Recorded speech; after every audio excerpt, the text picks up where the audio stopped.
to the president about the tariffs? Maybe at some point I'll talk to him. Right now, I'm not. New tariffs to Canada? Any carve-outs? We're going to see. It was sent yesterday. They called. I think it was fairly well received, but it's what we need.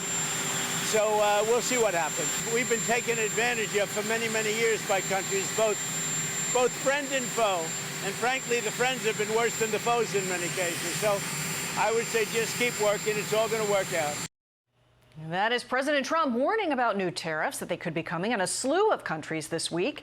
And just this morning, he issued some new threats to the European Union and to Mexico, and all of these tariffs are set to kick in on August 1st unless the countries can make a deal. Mexico says it's trying to do just that.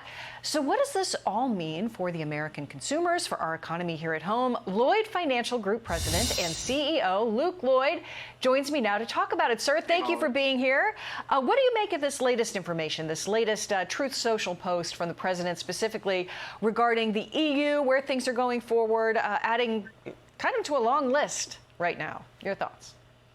Very long list. I find this whole environment actually very interesting. The biggest parallels I can, find with this current environment is actually goes back to Andrew Jackson. Andrew Jackson was known as the champion of the common person. I think Trump is kind of known as the champion right now as of the common person. And what's interesting is if you go back to Andrew Jackson, the same kind of things are happening. Andrew Jackson was trying to fight the Federal Reserve System at the time, the second bank in the United States, like Trump is with Jerome Powell in the current Federal Reserve. Also, Andrew Jackson implemented tons of tariffs, just like Trump is currently doing. And how did that all end up? Well, if you go back to the central banking system, if we're cutting rates or doing away with some, regulations around the federal bank, that actually stimulates the economy if you look back to the 1830s. Tariffs were kind of a mixed bag looking back in the 1830s, but it did bring manufacturing back. But the difference was, back then, we were not the top economic country at the time. Great Britain was.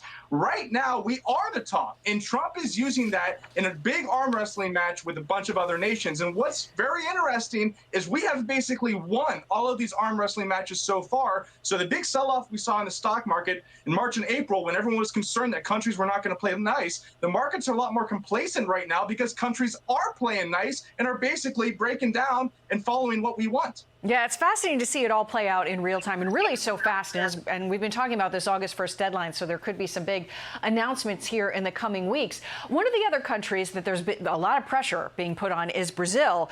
There's a headline, a Politico headline, and it says the president is angry, but they use the P word here. Trump's Brazil tariff threat is part of a bigger geopolitical dispute. And this comes after the BRICS nations had this big meeting down in Brazil. The BRICS nations, Brazil, Russia, India, China, South America, and other nations who are sort of trying to create their own global trade apparatus. And it seems like the president got a bit offended, perhaps, about what came out of there and what came out of that meeting. What do you make about what's going on between the U.S. and Brazil right now on trade?